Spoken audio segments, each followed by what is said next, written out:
Olá, bem-vindos a mais uma conversa profunda aqui. Hoje o nosso mergulho é num texto, assim, fundamental. Êxodo, capítulo 7, versículos 1 a 25. É o comecinho mesmo do confronto direto, sabe? Moisés, Arão e o poderoso faraó do Egito. Exatamente. A nossa fonte é só esse trecho bíblico mesmo. E o que a gente quer aqui é, tentar entender as ordens de Deus, os primeiros sinais, como o faraó reagiu no início. Isso. Porque isso meio que prepara tudo que vem depois, né? É um clima de tensão total. Deus manda libertar, mas o governante mais poderoso da época resiste. Ok, vamos analisar isso aí. Sem dúvida. E esse capítulo é crucial para a gente entender as 10 pragas e, claro, a libertação dos israelitas. Ele já joga na mesa a dinâmica principal. Um choque de autoridade, né? Totalmente. De um lado, Deus, representado por Moisés e Arão. Do outro, o poder absoluto do faraó ali na terra. Não é só um pedido, é um desafio direto à ordem egípcia. Vamos lá para o começo, então. Versículos 1 a 7. Os papéis são definidos de um jeito bem forte. Deus fala para Moisés: olha, eu te coloquei como Deus sobre Faraó. E Arão, seu irmão, vai ser seu profeta. Essa parte Deus sobre Faraó é pesada, né? O que isso quer dizer exatamente? Não é que Moisés virou um Deus, certo? Não, de jeito nenhum. É mais no sentido de autoridade, de representação. Moisés vai agir com a autoridade de Deus diante do faraó, quase como se fosse a voz divina falando ali. Entendi. E Arão, como profeta de Moisés, faz o papel clássico. Ele é o porta-voz. Ele transmite a mensagem que vem de Deus, passa por Moisés e aí ele fala. Fica uma hierarquia bem clara. Deus lá em cima, depois Moisés, aí Arão e só então o faraó. Nossa. O faraó, que se via como um deus na terra, né? De repente, ele está hierarquicamente abaixo do representante do Deus dos hebreus. Isso já cria uma tensão antes mesmo de falarem com o faraó. E a missão é direta. Você, Moisés, fala tudo que eu mandar e Arão fala para o faraó deixar os israelitas irem embora. Sem rodeios. Exato. E tem aquele detalhe curioso das idades. Moisés com 80, Arão com 83. Isso dá uma outra dimensão, né? São dois senhores já com uma missão dessas pela frente. Exato. Coloca a tarefa em perspectiva, né? A dificuldade, talvez a urgência. Não são jovens impulsivos, são anciãos experientes. Pois é. E logo depois, no versículo 3, vem uma das frases mais discutidas do Êxodo todo, teologicamente falando. Eu, porém, endurecerei o coração de Faraó. Essa frase. E multiplicarei na terra do Egito os meus sinais e as minhas maravilhas. Dito que ele ia resistir. Como a gente entende isso? É um ponto super complexo, séculos de debate sobre isso, né? Soberania divina versus livre-arbítrio. Mas olhando só para a narrativa do Êxodo, a gente pode interpretar de algumas formas.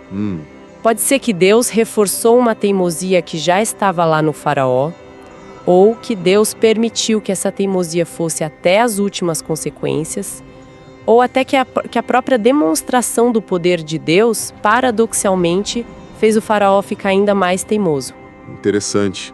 O texto não explica a psicologia, mas coloca esse endurecimento como parte do plano de Deus. E qual seria o propósito desse plano, que inclui a resistência do faraó? Por que não só forçar a libertação e pronto? Olha, o versículo 5 dá a resposta que o texto apresenta. Então os egípcios saberão que eu sou o Senhor quando estender a minha mão sobre o Egito e tirar os filhos de Israel do meio deles. Então o objetivo era maior. Exatamente. Não era só libertar, era uma demonstração do próprio Deus, em grande escala. As pragas e os sinais seriam a prova para os egípcios e para os israelitas de quem era o Senhor e do poder dele. A resistência do faraó, nesse sentido, cria a necessidade desses sinais todos acontecerem. E aí os versículos 6 e 7 só confirmam que Moisés e Arão obedeceram. Entendi. Então, com a missão definida, os papéis distribuídos e essa ideia complexa do coração endurecido já na mesa, a gente vai para o primeiro encontro mesmo, versículos 8 a 13. Deus já antecipa que vão pedir uma prova, um sinal. Sim. A instrução é tipo um se preparem. Quando o faraó pedir um milagre, você, Moisés, fala pro Arão, pega sua vara e joga no chão na frente dele. Ela vai virar uma serpente. Um milagre para validar a mensagem deles. Isso. E eles fazem direitinho. Arão joga a vara lá na frente do faraó e dos oficiais e ela vira uma serpente. Deve ter sido uma cena... uau! Imagina. Mas a reação do faraó é que é o ponto. Ele não cede. Pelo contrário, ele chama os dele. O versículo 11 diz: E Faraó também chamou os sábios e encantadores, e os magos do Egito fizeram também o mesmo com seus encantamentos. Aqui a coisa fica realmente interessante. Ficar mesmo. Faraó chama seus especialistas, né? Os magos, talvez sacerdotes. No Egito Antigo, magia e religião eram muito ligadas. Esses magos tinham conhecimento, poder, faziam rituais, a tal da Recal, a magia egípcia. E eles conseguem fazer igual. O texto diz que sim. Com os encantamentos deles, as varas deles também viram serpentes. Que doido isso. O texto não diminui os magos egípcios então. Eles também fazem algo fora do comum.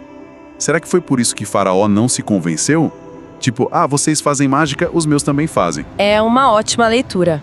Do ponto de vista do faraó, ver os magos dele replicando o sinal podia mesmo neutralizar o impacto. Tipo, ok, um truque bom, mas nós também temos os nossos. Só que... Tem um porém. Tem. O versículo 12. Mas a vara de Arão tragou as varas deles. O detalhe que muda tudo. A serpente de Arão engole as outras. Que imagem forte de superioridade. Exato. Mesmo que os magos tenham lá seu poder, o poder que Arão representa é maior. Se a gente olhar o quadro geral que está sendo montado, o texto já estabelece um padrão. O poder de Deus com Moisés e Arão enfrenta os poderes egípcios, sejam magia, deuses, o que for, mas sempre se mostra superior. Só que essa primeira demonstração, mesmo com a vitória das serpentes, não quebra a resistência do faraó. E o versículo 13 fecha dizendo isso. Porém o coração de Faraó se endureceu e não os ouviu como o Senhor tinha falado. A previsão se cumpre. Primeiro round, Faraó não se abala. Não se abala e talvez até se sinta mais seguro, né? Afinal, os magos dele mostraram serviço também. Isso só prepara o terreno para precisar de algo mais forte. Uma escalada. Sim. Se um sinal de autoridade não basta, talvez um sinal com consequências mais palpáveis. E não demora muito. A narrativa vai direto para a primeira praga. A água do Nilo vira sangue. Versículos 14 a 25. Deus começa falando de novo para Moisés. O coração de Faraó está obstinado. Ele não quer deixar o povo ir. Vê 14.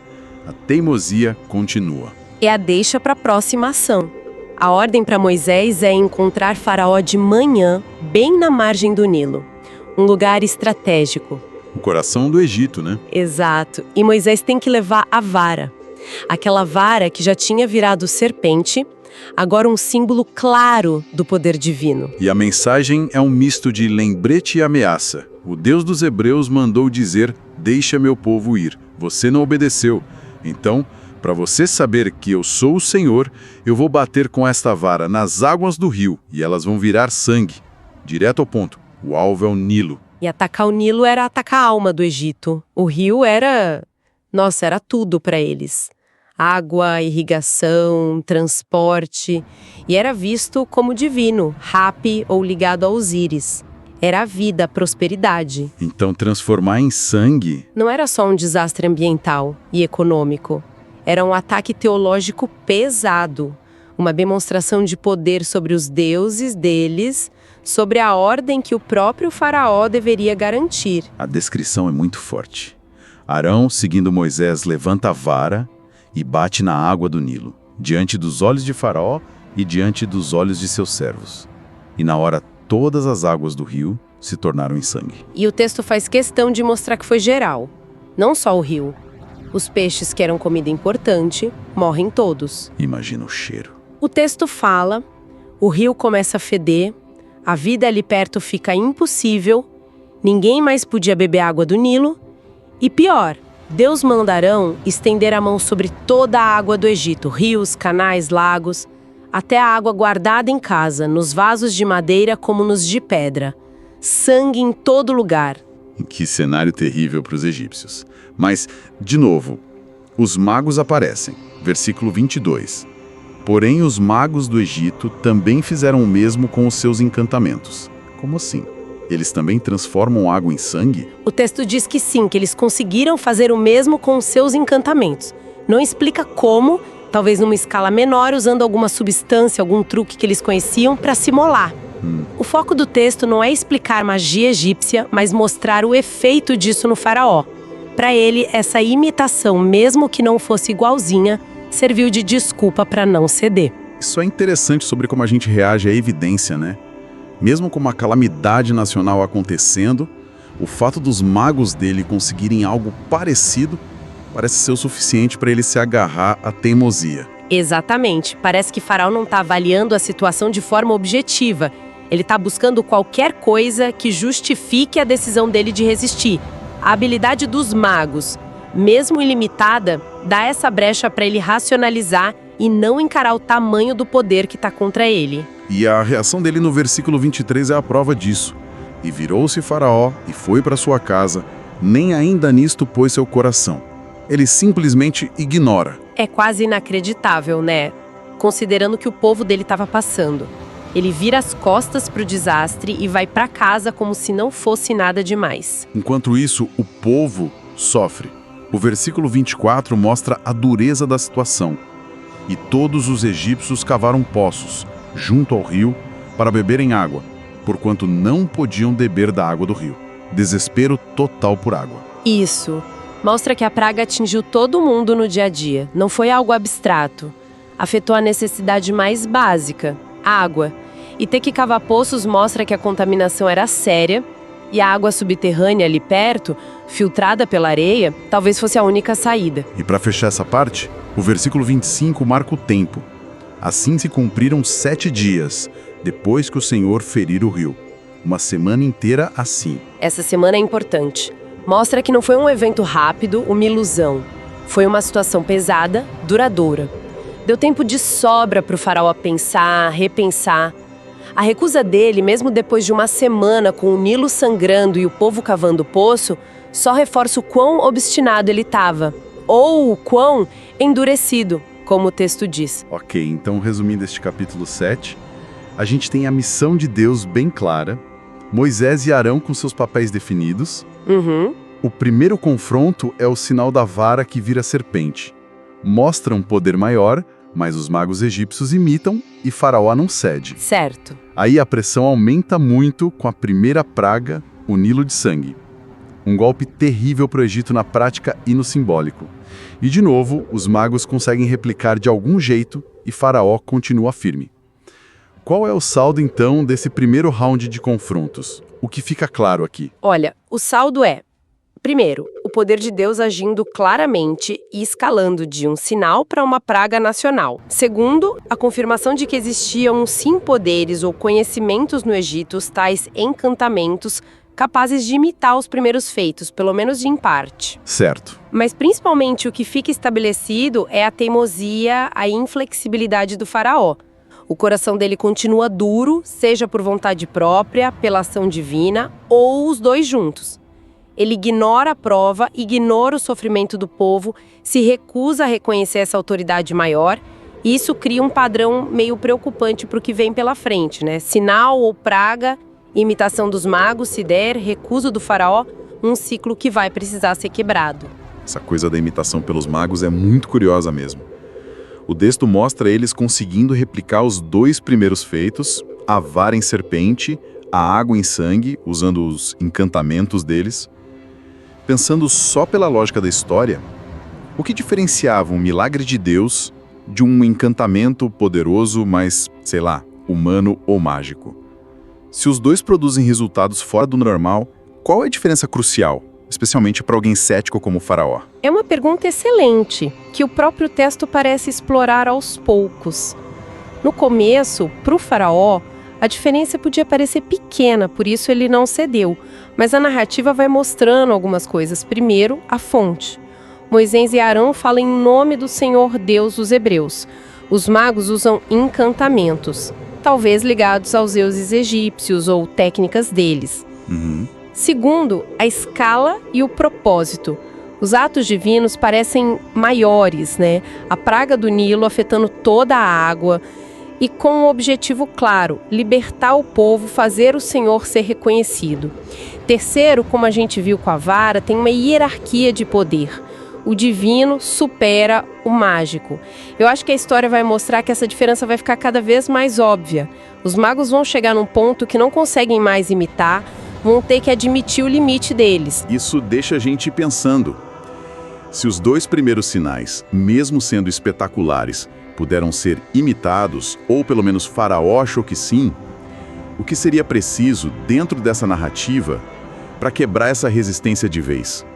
O que faria alguém como Faraó, tão seguro do seu poder, reconhecer uma autoridade como sendo, assim, inegavelmente superior?